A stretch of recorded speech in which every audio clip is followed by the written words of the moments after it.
नमस्कार। में शामिल होने के लिए आप सभी का धन्यवाद। जैसा कि आप सभी जानते हैं, 22 अप्रैल 2025 को लश्कर तैयबा से संबंधित पाकिस्तानी और पाकिस्तान प्रशिक्षित आतंकवादियों ने भारत में जम्मू और कश्मीर के पहलगाम में भारतीय पर्यटकों पर बर्बरतापूर्ण हमला किया। 25 भारतीयों और एक नेपाली नागरिक को कायरतापूर्ण मौत के घाट उतार दिया गया। मुंबई के 26 नवंबर 2008 के हमलों के बाद यह भारत में हुई किसी आतंकवादी हमले में मारे गए आम नागरिकों की संख्या की दृष्टि से सबसे गंभीर घटना है। पहलगाम का हमला अत्यधिक बर्बरतापूर्ण था, जिसमें वहां मौजूद लोगों को करीब से और उनके परिवारों के सामने सिर पर गोली मारी गई। हत्या के इस तरीके से परिवार के सदस्यों को जानबूझकर आघात पहुंचाया गया। साथ ही उन्हें यह नसीहत भी दी गई कि वे वापस जाकर इस संदेश को पहुंचा दें। यह हमला स्पष्ट रूप से जम्मू और कश्मीर में बहाल हो रही सामान्य स्थिति को बाधित करने के उद्देश्य से किया गया था। चूंकि पर्यटन फिर से अर्थव्यवस्था का मुख्य आधार बन रहा था, इस हमले का मुख्य उद्देश्य इसे प्रतिकूल रूप से प्रभावित करना था। पिछले वर्ष आप सभी जानते हैं 2.25 करोड़ से अधिक पर्यटक कश्मीर आए थे। इस हमले का मुख्य उद्देश्य इसलिए संभवतः यह था कि इस संघ राज्य क्षेत्र में विकास और प्रगति को नुकसान पहुंचाकर इसे पिछड़ा बनाए रखा जाए और पाकिस्तान से लगातार होने वाले सीमा पार आतंकवाद के लिए उपजाऊ जमीन बनाने में सहायता की जाए। हमले का यह तरीका जम्मू और कश्मीर और शेष राष्ट्र दोनों में सांप्रदायिक दंगे भड़काने के उद्देश्य से भी प्रेरित था। इसका श्रेय सरकार और भारत के सभी नागरिकों को दिया जाना चाहिए कि इन प्रयासों को विफल कर दिया गया। एक समूह ने खुद को रेजिस्टेंस फ्रंट TRF कहते हुए इस हमले की जिम्मेदारी ली है। यह समूह संयुक्त राष्ट्र द्वारा प्रतिबंधित पाकिस्तानी आतंकवादी समूह लश्कर तैयबा से जुड़ा हुआ है। यह उल्लेखनीय है कि भारत ने मई और नवंबर 2024 में संयुक्त राष्ट्र की 1267 कमेटी की सैंक्शंस मॉनिटरिंग टीम को अर्धवार्षिक रिपोर्ट प्रस्तुत की थी, जिसमें TRF के बारे में साफ इनपुट दिए गए थे। इससे पाकिस्तान स्थित आतंकवादी समूहों के लिए कवर के रूप में TRF की भूमिका सामने आई थी। इससे पहले भी दिसंबर 2023 में भारत ने इस टीम को लश्कर तैयबा और जैश ए मोहम्मद के बारे में सूचित किया था, जो TRF जैसे छोटे आतंकवादी समूहों के माध्यम से अपनी गतिविधियों को संचालित कर रहे हैं। इस संबंध में 25 अप्रैल को UN सिक्योरिटी काउंसिल प्रेस वक्तव्य में TRF के संदर्भ को हटाने के लिए पाकिस्तान के दबाव पर भी ध्यान दिया जाना चाहिए। पहलगाम आतंकवादी हमले की जांच से पाकिस्तान के साथ आतंकवादियों के संपर्क उजागर हुए हैं। रेजिस्टेंस फ्रंट द्वारा किए गए दावे और लश्कर तैयबा से ज्ञात सोशल मीडिया हैंडल द्वारा इसको रीपोस्ट किया जाना इसकी पुष्टि करता है। चश्मदीद गवाहों और विभिन्न जांच एजेंसियों को उपलब्ध अन्य सूचनाओं के आधार पर हमलावरों की पहचान भी हुई है। हमारी इंटेलिजेंस ने इस टीम के योजनाकारों और उनके समर्थकों की जानकारी जुटाई है। इस हमले की रूपरेखा भारत में सीमा पार आतंकवाद को अंजाम देने के पाकिस्तान के लंबे ट्रैक रिकॉर्ड से भी जुड़ी हुई है, जिसके लिखित और स्पष्ट दस्तावेज उपलब्ध हैं। पाकिस्तान दुनिया भर में आतंकवादियों के लिए एक शरण स्थल के रूप में पहचान बना चुका है। यहाँ अंतर्राष्ट्रीय स्तर पर प्रतिबंधित आतंकवादी सजा पाने से बचे रहते हैं। इसके अलावा पाकिस्तान ने इस मुद्दे पर विश्व और फाइनेंशियल एक्शन टास्क फोर्स जैसे अंतर्राष्ट्रीय मंचों को जानबूझकर गुमराह करने के लिए भी जाना जाता है।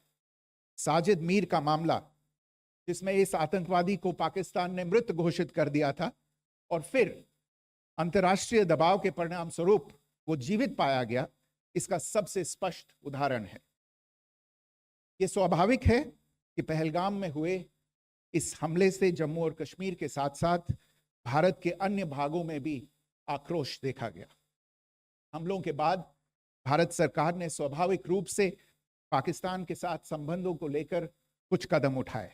आप सभी उन निर्णयों से अवगत हैं जिसकी घोषणा 23 अप्रैल को की गई थी। तथापि यह आवश्यक समझा गया कि 22 अप्रैल के हमले के अपराधियों और उनके योजनाकारों को न्याय के कटघरे में लाया जाए। हमलों के एक पखवाड़े के बाद भी पाकिस्तान द्वारा अपने क्षेत्र या अपने नियंत्रण वाले क्षेत्रों में आतंकवादियों की इंफ्रास्ट्रक्चर के विरुद्ध कार्यवाही करने के लिए कोई स्पष्ट कदम नहीं उठाया गया है। उल्टे वो इनकार करने और आरोप लगाने में ही लिप्त रहा है। पाकिस्तान आधारित आतंकवादी मॉड्यूल्स पर हमारी खुफिया निगरानी ने संकेत दिया है कि भारत के विरुद्ध आगे भी हमले हो सकते हैं। अतः इनको रोकना और इनसे निपटना दोनों को बेहद आवश्यक समझा गया। आज सुबह, जैसा कि आपको ज्ञात होगा, भारत ने इस तरह के सीमा पार हमलों का जवाब देने और उन्हें रोकने तथा उनका प्रतिरोध करने के अपने अधिकार का प्रयोग किया है। ये कार्यवाही नपीतुली, नॉन एस्केलेटरी, आनुपातिक और जिम्मेदारीपूर्ण है। यह आतंकवाद की इंफ्रास्ट्रक्चर को समाप्त करने और भारत में भेजे जाने वाले संभावित आतंकवादियों को अक्षम बनाने पर केंद्रित है। आपको यह भी स्मरण होगा कि 25 अप्रैल 2025 को संयुक्त राष्ट्र सुरक्षा परिषद ने पहलगाम आतंकवादी हमले पर एक प्रेस वक्तव्य जारी किया था, जिसमें आतंकवाद के इस निंदनीय कार्य के अपराधियों, आयोजकों, फाइनेंसरों और प्रायोजकों को जवाबदेह ठहराने और उन्हें न्याय के दायरे में लाने की आवश्यकता पर जोर दिया गया था। भारत की आज की इस कार्यवाही को इसी संदर्भ में देखा जाना चाहिए। Good morning. Thank you all for joining this briefing. As you are all aware, on April 22, 2025, Pakistani and Pakistan-trained terrorists belonging to the Lashkar-e-Taiba carried out a savage attack on Indian tourists at Pahalgam in Jammu and Kashmir in India. They murdered 26 people, including one national of Nepal, causing the largest number of civilian casualties in a terrorist attack in India since the 26 November 2008 attacks in Mumbai. The attack in Pahalgam was marked by extreme barbarity, with the victims mostly killed with headshots from close range and in front of their families. Family members were deliberately traumatized through the manner of the killing, accompanied by the exhortation that they should take back the message. The attack was clearly driven by the objective of undermining the normalcy returning to Jammu and Kashmir. In particular, it was designed to impact the mainstay of the economy, tourism, with a record 23 million tourists visiting the valley last year. The calculation, presumably, was that harming growth and development in the Union Territory would help keep it backward and create fertile ground for continued cross-border terrorism from Pakistan. The manner of the attack was also driven by an objective of provoking communal discord, both in Jammu and Kashmir and the rest of the nation. It is to the credit of the government and the people of India that these designs were foiled. A group calling itself the Resistance Front has claimed responsibility for the attack. This group is a front for the UN-proscribed Pakistani terrorist group Lashkar-e-Taiba. It is notable that India had given inputs about the TRF in the half-yearly report to the monitoring team of the UN's 1267 Sanctions Committee in May and November 2024, bringing out its role as a cover for Pakistan-based terrorist groups. Earlier too, in December 2023, India had informed the monitoring team about Lashkar and Jaish-e-Mohammed operating through small terror groups such as the TRF. Pakistan's pressure to remove references to TRF in the April 25 UN Security Council press statement is notable in this regard. Investigations into the Pahalgam terror attack have brought out the communication notes of terrorists in and to Pakistan. The claims made by the Resistance Front and their reposting by known social media handles of the Lashkar-e-Taiba speak for themselves. Identification of the attackers based on eyewitness accounts as well as other information available to law enforcement agencies has also progressed. Our intelligence has developed an accurate picture of the planners and backers of this team. The features of this attack also tie in with Pakistan's long track record of perpetrating cross-border terrorism in India, which is well documented and beyond question. Pakistan also has a well-deserved reputation as a haven for terrorists from around the world, with internationally proscribed terrorists enjoying impunity there. In addition, Pakistan has been known to willfully mislead the world and international forums, such as the Financial Action Task Force, on this issue. The Sajid Mir case, in which this terrorist was declared dead and then, in response to international pressure, brought back to life, found alive and arrested, is the most glaring example. The latest attack in Pahalgam has understandably generated deep anger in Jammu and Kashmir and in other parts of India. Following the attacks, the government of India naturally responded with a set of initial measures relating to our engagement with Pakistan. You're all aware of the decisions that were announced on the 23rd of April.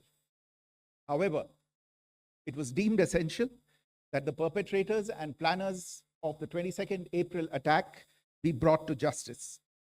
Despite a fortnight having passed since the attacks, there has been no demonstrable step from Pakistan to take action against the terrorist infrastructure on its territory or on territory under its control.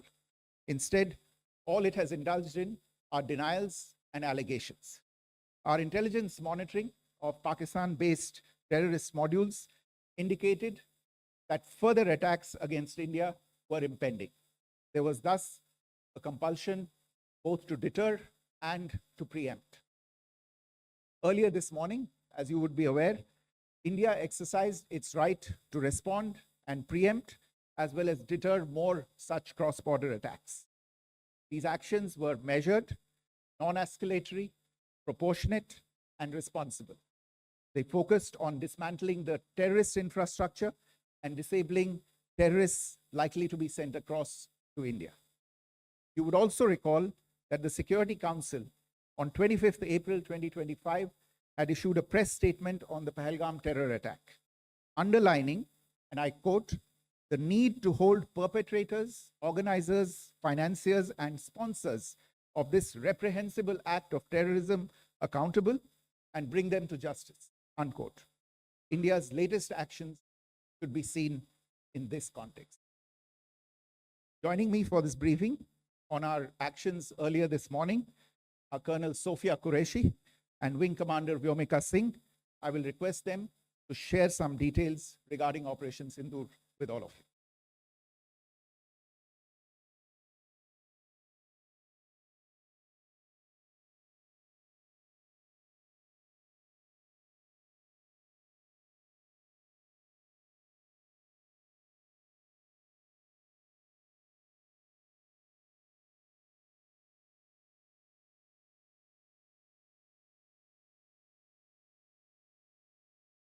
प्रभात देवियों और सज्जनों, मैं colonel Sophia Qureshi और मेरे साथ wing commander Vyomika Singh आज आपको 6 से 7